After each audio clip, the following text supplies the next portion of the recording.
What does he do? We are all left in suspense for Bloodline series finale. We are here ending season 3, ending the series of Bloodline, and we're bringing it in with a very special guest in studio. So stay tuned for our recap show of Bloodline right here on AFTERBUZZ TV.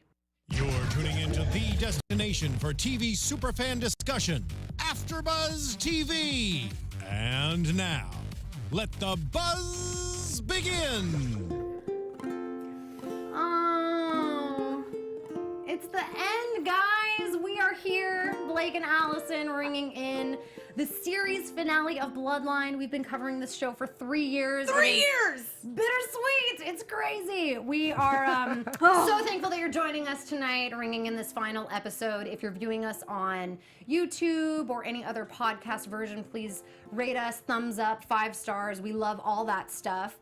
And I'm your host, Blake V. You can find me on all social media at Blake V Media, and I'm joined by my fab co-host, Alison. Where can they find you? You can find me at the Alison Dean.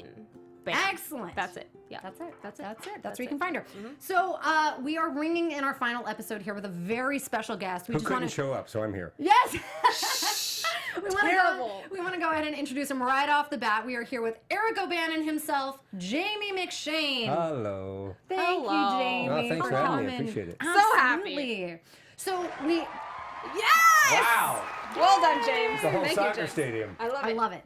That so was Manchester United. Yes, that was. all for Mr. McShane. All for Mr. So we had McShane. you in last season, and we were sort of getting introduced to the sort of Eric O'Bannon's storyline, and was he a villain? Was he not? You know, what was his storyline as opposed to the Rayburns? And then now season 3 was really the Eric O'Bannon show. We felt like We this thought it all was. season. Yep. I Yeah. appreciate that. I didn't know that. We I mean, thought that, and actually a lot of the feedback on YouTube that we got was that it was very much, you know, like save Eric O'Bannon. There was a lot of Eric O'Bannon to this whole season. Because your character had a very interesting arc, the whole journey of Bloodline, because you know, initially he was the villain, and that's who the family was trying to frame, and he was kind of this guy on the skirts who was just kind of, you know, not really reliable. And then through all of what we saw, Eric O'Bannon really was the upstanding guy, and we saw how the Rayburns were framing him and, you know, what they were doing to Eric. So it came full circle, and it was really like a fascinating storyline we felt for Eric. Well, I think we also didn't know from when you came in last season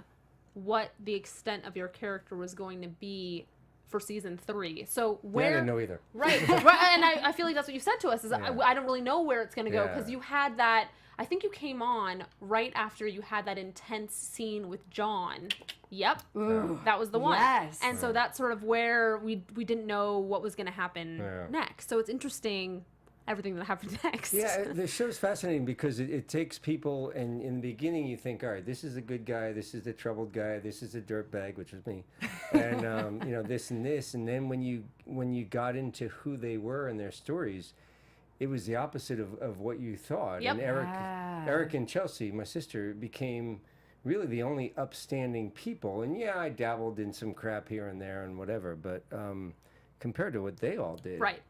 pretty and saintly. I feel like it was, for Eric's character, it felt like more out of a sense of like needing to, you know, trying to get ahead or trying to, you know, whatever, make that next move. And even if it was a little shady, it was like what he had to do to get to the next spot. But the Rayburns intentionally just like soiled the situation. It was survival for him. It was survival for Exactly, Eric, and it was exactly. intentional for the Rayburns. Yeah. That's a great way to put The it. Rayburns Yeah. were just dicey, man. Just Yeah. everything. So Well, it dicey. all stemmed from, you know, I think John actually said it best in this episode when he said to Sally, like, you don't know what family is, or you don't know what Yeah, love is. Or that he was said, pretty powerful. And she Yeah. goes, yeah, maybe not, or something like that. Yeah, Right? right. Yeah. And so I think that was sort of like really the truth of the entire series is just you're taking a family and so much is built upon this family, but really there is no family. Yeah. It's true. It's true. And we come into the intro of the finale with John's voiceover, and he's saying, we were raised on a lie that eventually would break us apart. So, yes. Is that how season 1 opened? Season 1 opened with, I always thought the best thing in the world was being a Rayburn. And Oh, okay, and we're not okay, bad okay, okay. people, But we did a bad We thing. did a bad thing. Okay. Yes. Yeah, We right. sure did. Exactly. One thing after Ay, another. ay, ay. It was a string of Yeah. badness. And it's come full circle. Before we Yes. dive in, can we? So I'd love to know, when did you kind of find out about your role for, like, what your role was going to be for season 3, and then how much did you learn in terms of, like, you know, did you get only the first script of season 3? Or the whole season? No. Bloodline was always script to script. They were always, you know, reworking and changing things, I think. And the first the first season, it was the 3 creators, and they would all voice in on something, and then whoever's idea came out the best, they would kind of go with that, and it would morph and move, and they would really go with what the actors gave them, and then they would weave in ways that, you know, they wanted to. Right. So it's really always followed that sort of suit where they see where things, they have ideas. I mean, you have to ask them, but they have ideas. Let's call them now. And we get it as it comes along, but we never got scripts far ahead of time. I mean, and then there were a lot of changes here and there, but none of that was bad. It was always, but it's just how it was. You know? Did it affect at all your approach? You know, when you were acting a scene, but you didn't really know what the outcome was going to be two episodes later. Todd Kessler, one of the creators, said from the get-go, I said, you know, so I can have a whole backstory and this and that. And he goes, yes, have your own backstory, have this and that, but just know it may change like that. Okay. So I said, okay, so I can think I'm one thing, and then I find out I was adopted from Romania, and, you know, like, in episode 3, he's like, yeah. Yeah. So that's how it was. And apparently when they did Damages, you know, it was, for some of the people who had come more from film, those actors, it was hard for them to adjust at first to this, you know, they would know everything ahead of time for a film. And here it was changing and morphing all the time. And I guess that was difficult for some, but once they surrendered to it, it was fine. For me, as an actor who guest starred on a lot of shows and never knew what was going on and just had to come in, it was easy. It was a little. Well, it was what you familiar. It's what I knew. Yeah. It's what I knew. Yeah. So. So when you got to the point where you thought you were dead, and then you ended up in the finale alive. What was that like? Because we were like, what? That's how they kill Eric O'Bannon? The whole episode 9 was a whole dream sequence for John. We figured that out later. On. But that's how the show has always been. You've never figured out on spot what's up. She watched episode 9 and she texted me instantly. She's like, have you watched it? Text me when you watch it, because WTF. And I watched it and I was like, what is happening? Yeah. It was really all over the place. So, I mean, you never knew what was right on with the show. I mean, it was never a straight shot. It was always curving and always through you. So with episode 9, I remember when they shot it, Kyle and Mikhail, the director, they were like giddy because it was so different for them. That's true. And it was such a different ride. Now, I think some of the fans have been like, what was that? Right. But if you just let go and kind of go with it, and I thought Kyle was amazing in it because you think of what this guy has gone through. He killed his brother. He helped his other brother who killed someone, framed me, a guy he grew up with. And who was close to the family, who was close, you know, who knew them all growing up. And all the other stuff he's done, and he's taken this all on, and his family's falling apart, his wife's leaving him, you know, all this crap. And that weighs on a person, I would imagine. So I thought Kyle did an amazing job with it. And it's just, so I knew that when I was in the coffin, which was not easy to shoot, that it was a dream sequence for John. Yeah. Okay. So I wasn't thinking, oh, I'm dead. Oh, I'm back in the next episode. Right. You know? He knew it was never real. Yeah. Yeah, it was never real. Whereas for us, we were like, I don't know which portion of that might have been real. Yeah. Because as the viewers, it's like, it seems like it shouldn't be real, but we don't really know. But that's how this show has been. And I think that's the genius of these creators. It's like, you're never on settled ground. It's like you're on a dock and the waves are always moving on you, you know? I will say this about the show. I think what it does is it really allows a lot of room for your own interpretation. And I think that's an exciting thing for a viewer because obviously it allows a viewer room to put on their own creative twist in whatever way they can. But then there's like, at least for me, there's like one side of me where I'm like, okay, I like that. And then on the other side of me, I'm like, no. Just be explicit and tell me what is happening. That's I think so for me it's like this push and pull of wanting the truth and then wanting my own journey, like the choose your own adventure So novel. true. Like turn to page Yeah, 92. not gonna happen. Yeah. Right. No, right. Right. Not gonna happen. Not so much. So I would love to kind of hit some major points of the finale and kind of pepper in Jamie's opinion of it, because truly we have a lot of questions. We have some questions. away. We had to actually turn to Reddit. Yeah. And just like To get the fan opinion What's of a Reddit? lot of things. Reddit is like a portal for like Q&A. So Okay, like sort of like okay. a place where you can find an answer to anything. Oh. Yes, That kind of anybody can report to Reddit and kind of type in their All user contribution generated, to yeah. whatever question like you might have. Wikipedia. It's It's very much, but more Exactly. like where Wikipedia publishes like a general post on something. Reddit is more Opinionated. Yes. it like continues to grow. So it's like Okay. a chat format Yes. where you Okay. can And very much continue- opinionated. Very Yeah. opinionated. Although Wikipedia sort of can be too. Anyway, You just got sued. Yeah, I know. Sued. Okay. So maybe we'll kind of just go by character here. We'll just kind of touch on everybody. Maybe starting with John. I mean, John has of course been the main vein through Bloodline. It started with him. It's about his family. It ended with him kind of questioning everything. Some interesting things happened. We opened on the finale with him walking up to Eric O'Bannon on the side of the road in his sort of inmate pick up the trash routine, and sort of tried to Sticks. They weren't that small. I know. I was like, sticks. and sort of tried to, And that was also a message to us. Him picking sticks. Right? We're like, oh. and he sort of tried to come to peace or something with Eric O'Bannon. He kind of was like, what do I need to do to make it right? And Eric's like, hey man, what's done is done. It is what it is, but what you can do is spare Nolan, Danny's son, from ever knowing what awful things you've done. Interesting. Right. That was very interesting to me in a way. So like on the one hand, obviously at that point Eric O'Bannon can't take John's word for anything. So he never really will believe John no matter what. I think the only way he would believe anything is if he literally saw John on the 5 o'clock news confessing all of his sins, and like Eric was witnessing this like Right. in prison watching it happen, and then at that point I think he would feel vindicated in some way. But until that happens, John just coming up and talking to him on the side of the road, he's like, Right, F but you. but if John were on the 5 o'clock news confessing all his sins, he'd get a presidential pardon. The Pope would forgive him.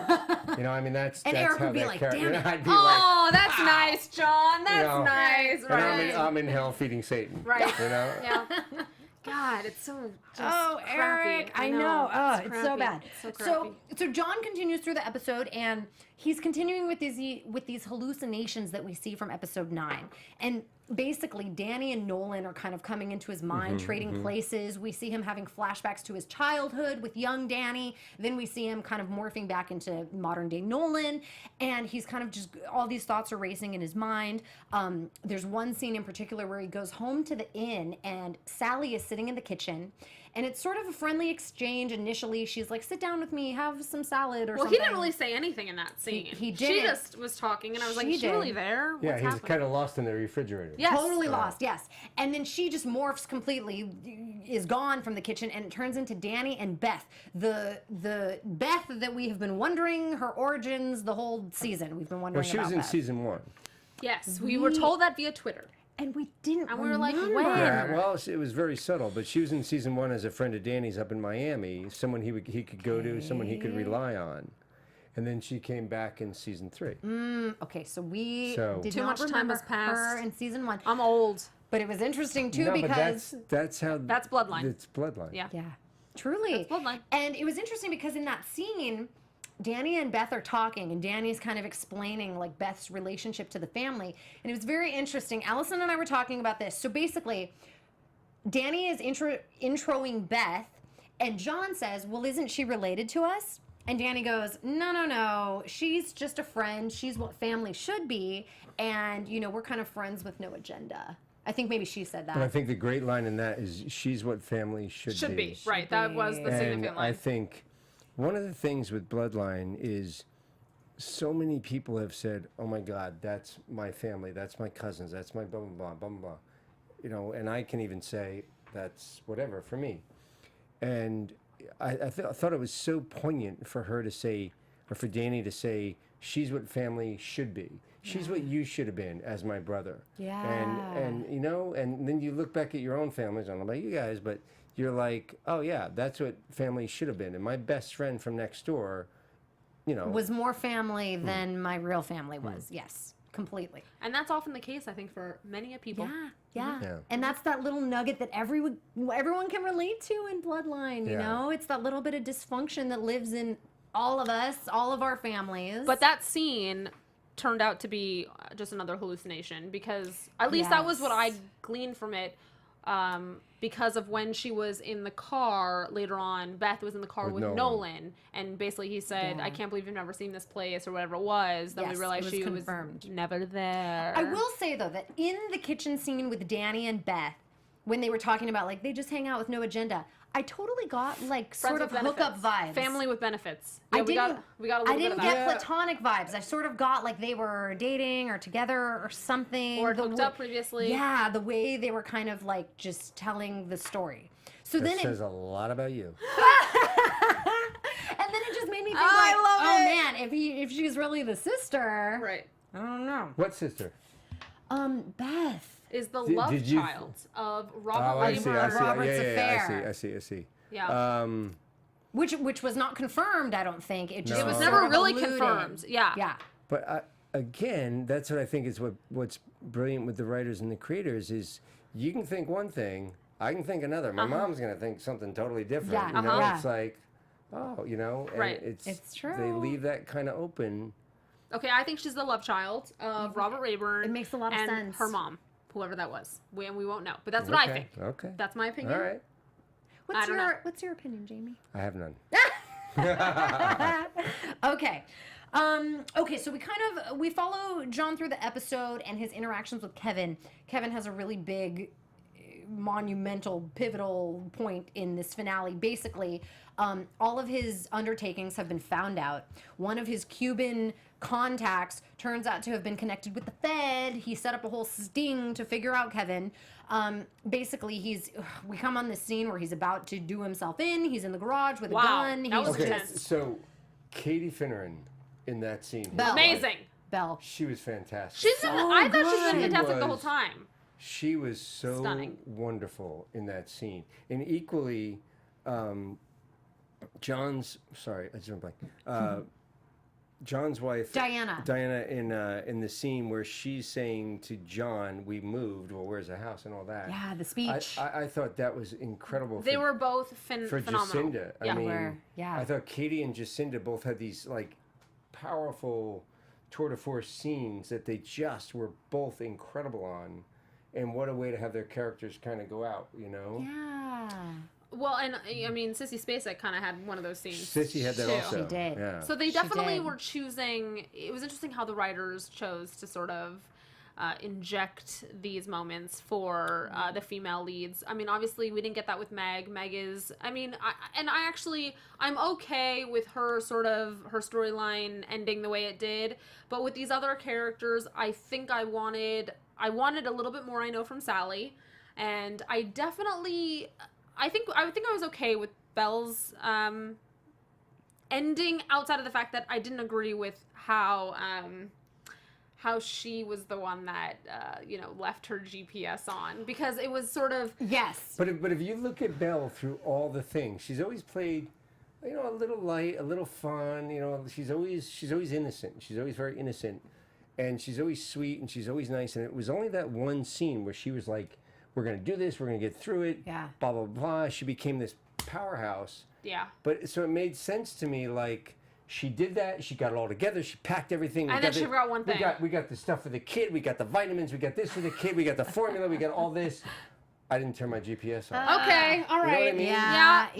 Yeah. I will say this is something that we kind of, I don't know, kind of predicted a couple episodes ago, where Belle had a question. It was during the trial, and it was when Kevin was on the stand, and he lied. Yep. And Belle questioned him and was like, "What's going on? You need to tell me." And it was when Kevin basically confessed that he did kill Marco and all this stuff was going on. And we were kind of thinking, maybe Belle might be the downfall of the Rayburn family. She's kind of questioning a lot. She's kind of, not. feeling the situation. And she wasn't. She just went full Stood by her man. support. Yeah. Stood by her man. Stood by him. Yeah, Erica Bena was very disappointed with that. Yeah. No yes, kidding. yes, Yeah, yes, yes. Yes. Makes sense. We were all also very disappointed at how We that. were, because we're like, Belle's gonna tear him down. We're and, like, salvation for Eric. No salvation. So Belle, in all her glory, forgets to turn off the GPS, and basically, John is very instrumental in orchestrating this plan with Kevin. It seems, he's going to turn him into the feds, but really he's going to escape to Cuba. What is Cuba? We were very confused if he actually went to Cuba or not. Well, Cuba's only 90 miles away from Key West, so Cuba is very close. It's an easy boat ride. So is Bimini, which is part of the Bahamas. Bahamas. Okay, that's an easy boat ride from the Keys. So why would he go to Why wouldn't he go to Cuba and go to Bimini instead? Well, because Because of the trajectory of like the journey. he told over the radio, The "I'm going to feds. Cuba," so he misled them. So they call the Coast Guard and the Sheriff's Department. They get the boats out and they follow the path from a mile north of Marathon or wherever they were towards where they would go to Cuba in a direct route. And they track down the boat with helicopters, all that. Then, he goes to Bimini to get to the Bahamas to get away, and then maybe he'll go from there to Cuba Later. or wherever. So Right. this was my question, because one of the things they brought up was if he went to Cuba, he couldn't be extradited. Correct. So the plan was he's going to Cuba, right? But he didn't go to Cuba. He went to the Bahamas instead. So considering Bahamas is not a protected zone, the feds came in and took him, and we were led to believe that he's been arrested or whatever, and that's his life now. So why wouldn't they divert and maybe say that he's going to the Bahamas instead, and then he really goes to Cuba where they couldn't extradite him? I guess because he wanted to mislead them to say, I'm going to Cuba. So basically, if they get the wrong boat, what you're going to think is, he got to Cuba. Yeah. We still have to look for him there, know if he's there or whatever. But he went to Bimini. So, they're trying to just throw the scent off, in the Yeah. wrong direction. They go to Bimini and everything's fine. And maybe eventually, like I said, they go to Cuba or whatever. Yeah. But it didn't happen. Oh, Kevin. I and wish they John- would have. Why didn't they travel at night? Is my question. Right. I mean, and then I wondered if it wasn't part of John's really complex master plan plan. of kind of setting Kevin up anyways to be caught eventually. because what does I he say to wondered that. Kevin? He says, That's a thought. I mean, traveling on a boat at night, if you don't Hard. really know Right. what you're doing, and But he the knows. Keys, he does know, but he knows the water of the Keys. And I only Yeah. learned this from being there. The water in the Keys, until you get to a certain point, is very shallow. Like you can go a couple miles out, and it's only like maybe 18 feet deep at some points. And you don't. There are things you can hit. You can get to shallow zones if there's tides out. You can get grounded. I mean, Wow. I've seen boats actually get grounded when then they're stuck. Oh. And people can't get them out. Okay. So that happens. Something I didn't know before. Oh, that's fascinating. I didn't know that Now, either about that area. I guess you have to get a certain many miles out, but I don't think it's that easy. okay. I mean, Okay, interesting. all right. Very interesting. So, Sally, let's talk about Sally for a little bit. Hot mess. A hot mess. Well, okay, so I think that our kind of consensus, Allison, was that all along seasons 1, 2, and 3 were kind of alluding to Something. this secret, this thing, big thing. whatever that Sally's keeping secret, and that she was the mastermind, which she was. She was. She was. She was. She turned them all into liars. She did. But I think that we were really waiting for a Big send-off. big reveal Yeah. or a big Didn't get it. confrontation or I don't know, something. And even though she had kind of her meltdown with each of her children and kind of said what they did to her That was personally or whatever, heavy. I felt like it was more. I felt like we needed more from Sally in terms of this big secret that she'd been I'll tell you keeping what, lifelong. First of all, there was no mastermind other Right. than the writers, because this is a family who just tried to keep everything together, keep it all together. Right. Okay, I'm going to leave my husband. What? My daughter died. Regroup. My husband beat the crap out of my son and broke his arm. Regroup. Yeah. This happened, and they keep covering up and covering up and covering up. So there is no mastermind. John tries to play big brother, even though he's the second in line. Yeah. He tries to be the big brother who's controlling everything and keeping everything.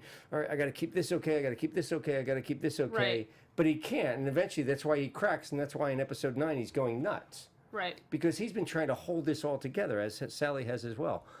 I disagree in that I think when Sally is in the kitchen with Kevin and John, and she basically breaks down and says, I can't sell the inn. I can't get my, this was going to be my nest egg, and I was going to give it to the grandkids, and this was my dream. I've been working 40-some years for this, with all the turmoil I've been through, with what's happened to my kids. 2 of my kids are dead.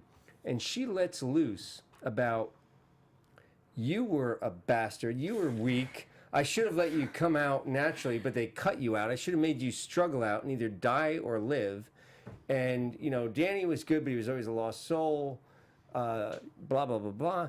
John, you were the worst. You were the bastard. So this golden child, who's always been the good boy, has always done the right thing, even though he killed his brother, has, but everyone forgives him for that.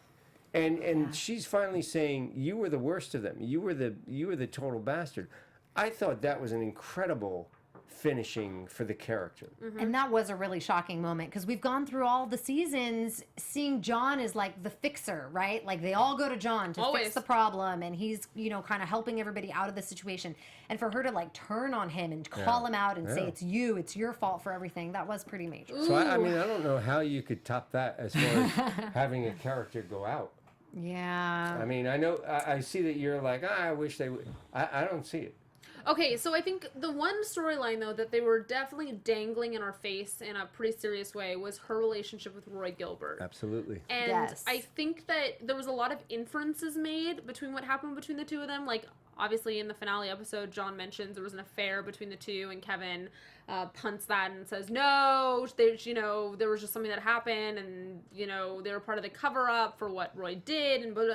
So it's almost like we don't really know what happened. I said in one of the previous after shows that I thought that there was something that happened between them. We don't know if she really, one of the kids was really Roy's kid. That's what I thought. That maybe Roy fathered one of the kids. Well, maybe Kevin even or something. And that's why he had that sort of attachment to Kevin and really thought of him like a son. More like Roy. Yes. So this is one of those things but we never really got and this could be just the writers being like, figure it out, people. You're smart. Mm-hmm. You're a smart crowd. You can figure it out. I mean, and they did that the whole time. Yeah. It was really a lot. Gotta be a smart person watching Bloodline. Just really the Tetris of life here. Yeah. Figure it out. The Tetris of life. Fit it all together. So, the season ends with John kind of coming back to the inn. And he basically is... Of course. He's basically kind of, just walking through his home and looking at the pictures and the things and just having sort of... memories. Flashbacks. Yeah, of kind of living there. And all the episode long, we've sort of seen flashbacks of Danny and Nolan and young Danny and all these kind of things in his head. It's toying with him whether or not he should tell Nolan the truth or not tell him anything or what he should do. So basically, we kind of end with Nolan being on the dock. John walks out to meet him, and we don't know what he does. It could go any way. The very last scene is we have young Danny saying, don't do it. He doesn't need to know. Just leave it alone. And then older Danny saying, just tell him. That's all he wants to do is know the truth. So we're really left to just wonder what he does. I mean, here's the thing, though. He also opens the episode saying, in his voiceover, nothing matters more to me than the truth. Yeah. So maybe this would be a good time to see, what do we think John did? Well, I think the irony is John has been struggling with trying to tell the truth. He does it with Aguirre in the car, where he confesses. He says, look, I am responsible for Danny's death. I'm also responsible for helping Kevin frame Eric O'Bannon. And Aguirre says, no, don't worry about it. You're just stressed. You're going through some trouble. Yeah. You're paranoid. Paranoia happens. Yeah. And he excuses John. And Kyle is great because he just looks at him like, he has this look at like, can't believe I'm it. trying to tell you. You're not hearing me. I did this. I'm responsible for this. I want to vindicate myself. I'll take whatever happens. And Aguirre is like, yeah, it's okay. So you have all that buildup, and you have his mom saying, you were the worst. You were the, basically, I hate you. Yeah. And you've been the good guy all your life. And you screwed up and you killed your brother because all this stuff happened. Right. Yeah. Making And excuses then you're for it. trying to fix everything that happened. And then you're like, no, I'm going to go go ahead and go do it. And even when he had the gun at my eye in the end of season 2, he didn't kill me, and he goes, go tell your story. So he's ready to go down at that point. And then Kevin kills Marco. And then that's And then it's a whole nother thing. Right. So then it's not that he doesn't want to... It's so true. He doesn't want to confess. It's that he's got to protect his brother because that's what he does. Ay. And Kevin gave me a stomachache all of season 3. Every single episode, I was like, what's going on? Do next? Like, Kevin was just like a child almost. Like, the decisions he was making were just crazy. And he kept, like, once Roy got involved, he kept going to Roy for things. And despite what John would say, he'd still go back to Roy. And it was just, like, so frustrating that he couldn't make a reasonable decision on his own. But he says that at some point in the last episode. He basically says, I've screwed up my whole life. I've made all the wrong decisions. I've never done anything right, and he is he's like a kid who's lost, who's never, And what I thought was really funny too was in the scene where Kevin and John are in the kitchen with Sally, and she's kind of going down the line saying what each kid did. She talks about Danny, and she's like, I knew he was lost, but Kevin juts in and he goes, no, Mom, Kevin ruined his own life, and that was his own decision. Projecting much? But it was like, it's like, it's... What do you mean Kevin? I'm sorry. Danny. He was talking about Danny. Sorry. Danny. He was saying Danny messed up his own life. It was, his choice and no one else's. But it's like Kevin's doing the same thing to his life. So it was that moment of, tearing Danny down, but really talking about yourself. Did you have any overlap with Ben Mendelsohn this season or no? Like, did you see him at all during filming? I saw him a little bit. I saw him a little bit during filming. I'm trying to think, because I got confused with the last season. Yeah, I saw him a couple times, and then he had a birthday party for his little daughter out here, and I saw him then and all that sort of stuff. Cute. So. Because it's sort of like, you guys are now in like your own frat together. The Bloodline frat. I have to say, everyone on Bloodline they were just the nicest group of people, from Kyle and Sissy and Ben down to, the last PA, and it was just the nicest group of people. It was a joy. How was it working with John Leguizamo? Oh, John was great. He's kind of so funny, self-effacing, and just kind of like, I'm a dad, he's a dad, and he's exceedingly talented. He's very unique, and he's very easy to work off of, because you can throw him anything. And that's what I found with everyone on our cast. We were lucky, because not everyone's like that. But he'd just be like, oh, my kid's doing, it's just like he's a regular guy going through the same And stuff. he's a busy guy too. He's doing a one-man show. He does a one-man show. He was doing like a one-man show in Miami. He's like, I gotta get out of here. I gotta go to, Incredibly busy. Yeah. Yes. Okay, was there like a favorite scene for you this season, or This season, Yes. my favorite scene was the one with my sister when we're talking about Woody Woodpecker.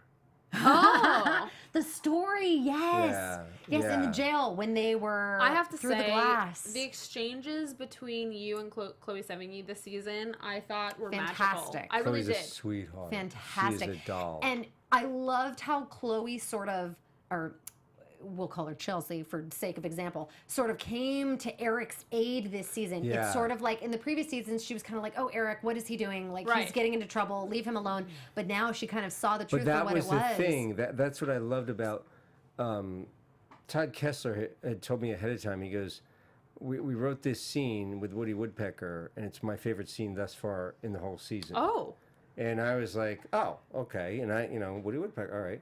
And then you get the scene, and then you see what it is, and you hear Chelsea say, you said that story the same way every time, all the time. And I'm like, well, I'm not good at making stuff up. She goes, yeah, I know. It was so poignant. We she goes, loved that "That's-" scene. Yeah. We loved it. it Yes. was, it was up there So I would say that, the one with Kyle with the gun for season 2. Okay. for season 2. Oh, let's love- talk about that for a second. Yeah, actually. yes. Please. Okay, That's- we're reading where each I'm other's going. minds. Go for it. Okay, so that was an amazing scene. That was Thank you. incredibly Phenomenal. high adrenaline, intense. I mean, John at his peak, Eric at his peak. I mean, you. just going head to head. It was fantastic.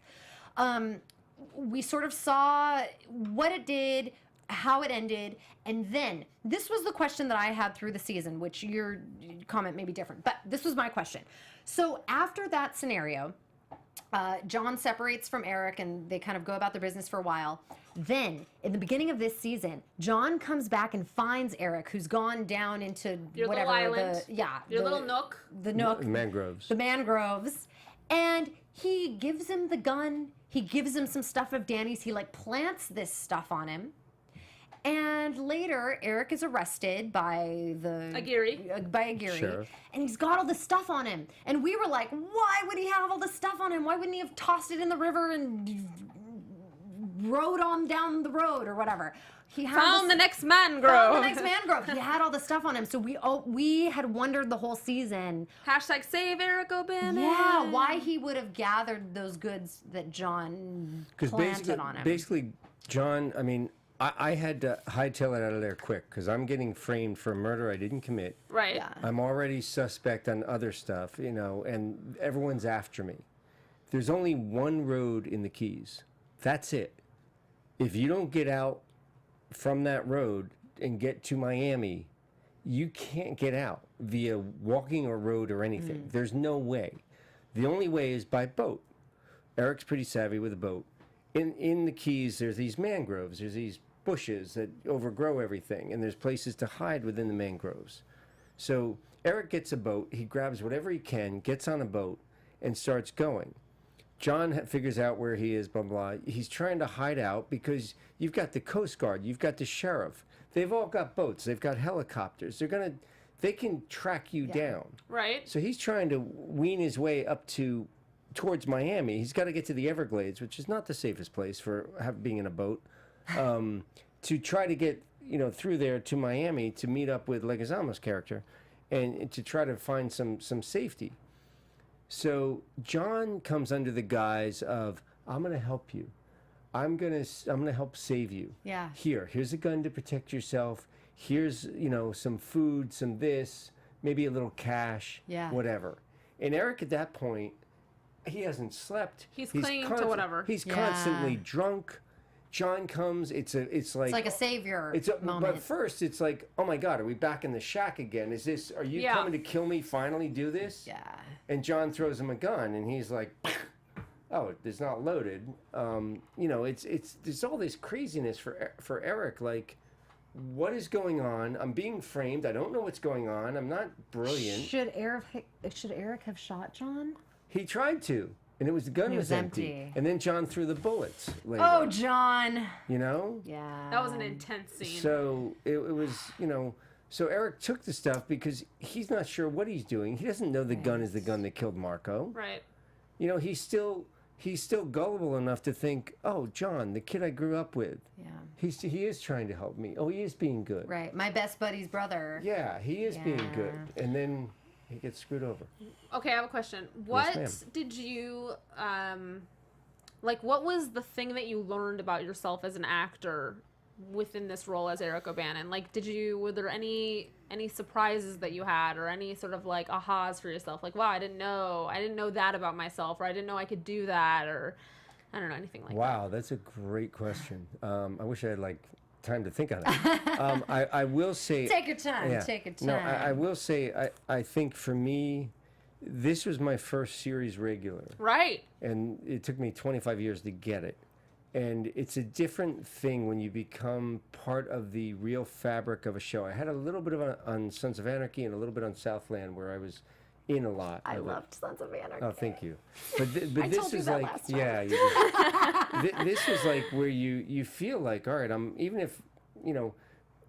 if I'm not in that much, I'm part of the show. Oh yes, you are. Yeah. And you feel major that, part thank of you. Bloodline, truly. So you feel that, and then the cast was so welcoming, and it's like when I got cast in this, for me it was like, I'm a hockey player. I made the All-Star team, but I'm third line on the All-Star team, but I made the team. Right. And I'm skating with the best. So for me, it was like, oh my God, it's Sissy Spacek, it's Sam Shepard, it's Kyle Chandler.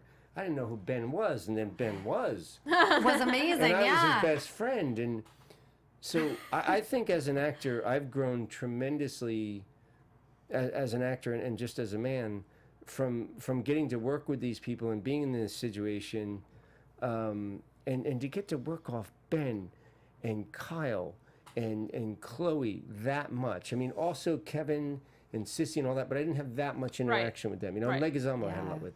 To get to play at that level a lot, you know, it's like it raises your game and you become a bit more confident, for at least for a little while.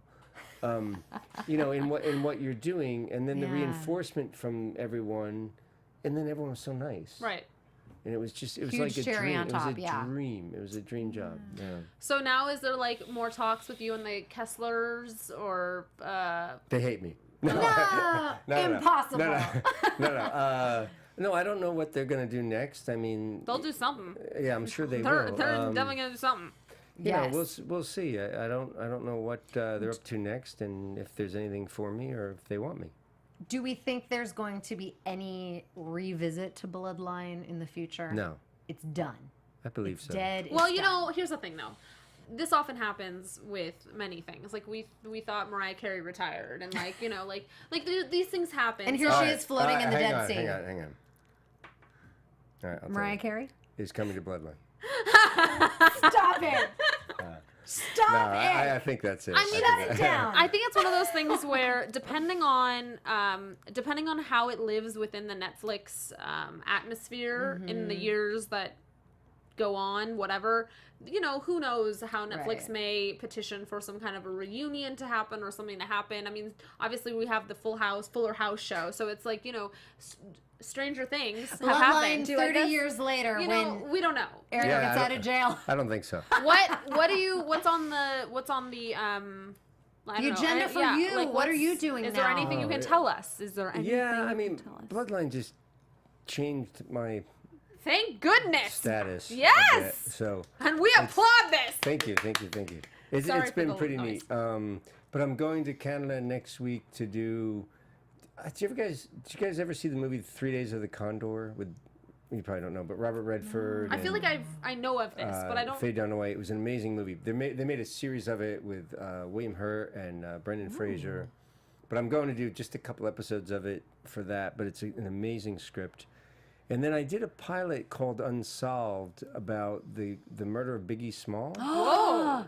Yeah, and it Amazing. was really good. I saw the pilot, and I think I might be going back to that if all is good for a little bit. Great. And then I auditioned for a recurring role on Bosch that I'm in. I know I'm in the running for. I don't know that I'm going to get it, but that would be nice. Got our fingers crossed. So we'll see. Fingers crossed. All right, things are happening though.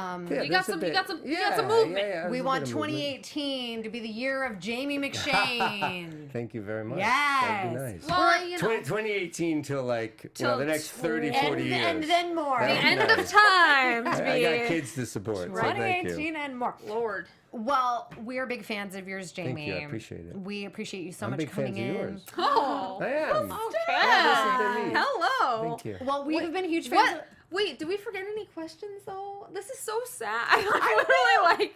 Can we stay, James? Can we stay here As for big of another? a deal as it is for you, Jamie, like ending acting on Bloodline, it's as big a deal of us as covering it. Yeah, we covered it. knew it was coming. Like, and the other thing was, Kyle got to be one of the best friends I've ever had in my life, and I've had some good ones. And that was sad. You know, I got to spend 3 seasons with him. I got very close with Ben too, but Ben wasn't around as much. So that was sad, and just to have this ensemble of actors who really, and the crew, and all the crew, it was just an ensemble of people who really liked each other, Yeah. who really liked going to work, and everyone felt like we're giving a product. Right. So whether you're helping to feed the cast and crew, or you're throwing wires down and plugging things in, or you're playing a role, we all felt like we're building something, and it was very special. That's so nice. Lordy Lord, I can't take it anymore. I know. Oh, Yeah, it was it's a good so, one. So good. Well, I mean, what better way to end it than the fact that everyone was fabulous on set too, and it That's was a true. great cast and a great I filming actually, experience. I feel some resolve in hearing your perspective on a lot of this stuff, because, like, hearing it from your lens makes me sort of reevaluate See it that way. things. Oh, cool. We were seeing it very different And okay. it's very before helpful. we talked to you. In the sense of, like, the character's character, it makes a lot more sense hearing how you spinned it Yeah. all. Oh, You know what cool. I'm saying? Or Like unspun it. How you spun how it. you unspun the spin. Yeah. Yes, Yeah. that's what I meant. So very I feel like I feel a little bit more I feel okay. I feel more okay about how things shaped up. Because we were shook before we started this, let me Okay. tell you. You're shook? We were shook. We had, literally we had some unanswered questions. We literally, after last week's episode, because last week we covered 8 and 9, we both went home and immediately watched the finale because we were like, what happened? What happened? What happened? And then We were in immediately suspense. after, we were like, what the hell just happened? What the hell just happened? So, Okay, so before we end, because this is it, do you have any other unanswered questions? Is there anything that's puzzling or bugging you? well, wait. So, do you feel like Beth was really the love child of Robert Rayburn and someone? Do I feel? Do you feel? I don't. Oh, But I don't know. But I'm also I've also given up knowing a lot of stuff. Okay, anything. fair enough. Okay, we had another I have question. 2 kids. I've given up knowing anything. I get it. I get it. I get it. Okay, we questioned Ozzy a little bit because Ozzy kind When of he came back? in. When he came back and left, like he came in, he kind of Oh, yeah, stirred up that's some true. stuff. He accosted Sally. He was like, "What's going on here?" And then he just killed himself. So I think we're sort of wondering, along with some fans, we got some comments. Like, why? Like, why did he kill himself? I think because he got bopped on the head pretty hard earlier in one of the episodes when he had that whole fight with the guy. And I think he started having this, like, coming to Jesus realization that, Come to Jesus. you know, I'm trying to make things right. And I'm, again, like, not quite like John, but he was trying to come to terms with everything he'd done. Yeah. He'd done some really bad things. And Right. I think he was trying to just settle things like, oh my God, I'm aware now that I've done all these bad things and I want to make it right. And then it came down like, oh, the hell, boom. And like, I'm not going to be able to do it. I'm not going to get a chance to do it. So I'll do it myself. I'll just do myself in, you know? And I think John was trying to come clean also and was never, and John actually tried, like, and he was never given the chance.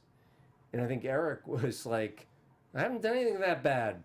Yeah, I haven't done anything that bad. Comparatively, I yeah. mean, I stole some gas. It's so true. I You mean, know? honestly. Well, Really and then I true. also, I mean, part of me, my heart broke a little bit for Chelsea, just in Oh, the sense yeah. of, it's like she was really just putting her best foot forward in as many ways as she could. I mean, when she stole that medicine, I was like, girl, One pill.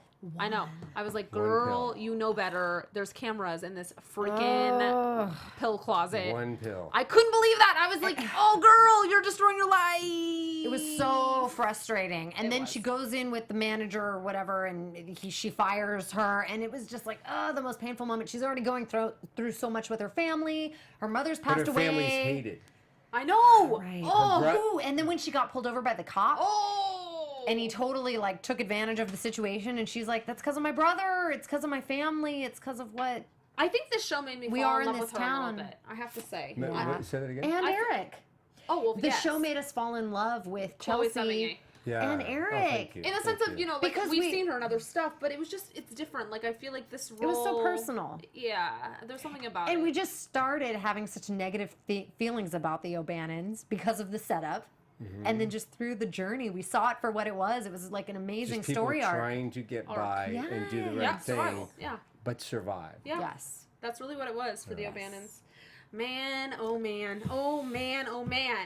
James. James. And that again is still why I love the scene about Woody Woodpecker with Chelsea. Yeah. And you see what they went through as kids and how he protected her and how she realizes that and all that. And that I'm was saying, the moment. wait, I just want everyone to know I'm saying James because our engineer is James, and I'm saying James because I'm hoping that he's just going to continue the clock for us. He probably shut it off like James? 30 minutes ago. I'm literally He's watching like- a Brady Bunch rerun. No, he's not. But I'm like, I don't this want, is- I don't want everyone to think that I'm like saying Jamie James. as This James. is probably Yeah, a James right, over here, right. Yeah, so yeah, it's that's fine. true. Oh, James. No, but really, and I think that was like the turning point, don't you think? When they had that conversation, it was like Oh. you really knew what the truth was, and you're like, Eric's telling the truth. This is Yeah. messed up. What the Rayburns are doing, Eric's telling the truth. We are like, hashtag Team O'Bannon. But man was the acting good. so It good. was. It was. So Thank you, good. thank It you, was thank no. you. It was a stellar. I mean, I everything am- was stellar. I am exceedingly grateful that I got to be part of that cast. Well, that's I mean, just- they're lucky to have had you I because appreciate you that, certainly made your mark on that show. Thank you. I mean, You truly, did. It I was don't know any fantastic. better person to have played the role of Eric O'Bannon because Thank you you. freaking Yeah. shot it out of the Oh, park. thank you. Yes, you did. I appreciate Truly, that. truly. I mean, as much as we would love a season 4 of Bloodline, happen. it is what it is. I was saying to Blake, But I was like, how the hell are we gonna hang out with Jamie again?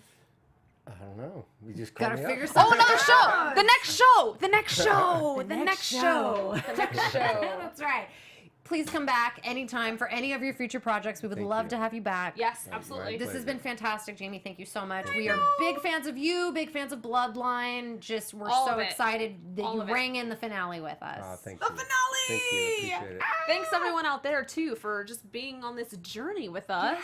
Yes, for all you Bloodline fans out there, if you have any remaining questions that we didn't cover, reach out to us. Let us know. We'll hit Jamie up, maybe hand us Here's a what I few think. answers, Yeah. and we'll disperse them. But thank you so much for being a part of this journey for us for all 3 seasons. It's crazy.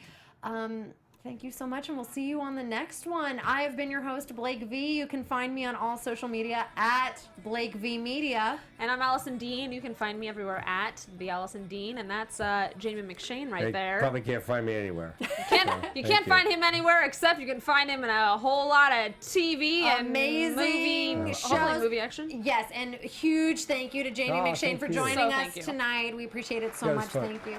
Again, the Manchester crowd. Yes, we're down. Thanks We'll everyone. see you guys next time. Bye. From executive producers Maria Menounos, Kevin Undergaro, Phil Svitek, and the entire AfterBuzz TV staff, we would like to thank you for listening to the AfterBuzz TV network. To watch or listen to other after shows and post comments or questions, be sure to visit AfterBuzzTV.com. I'm Sir Richard Wentworth, and this has been a presentation of AfterBuzz TV. Buzz you later.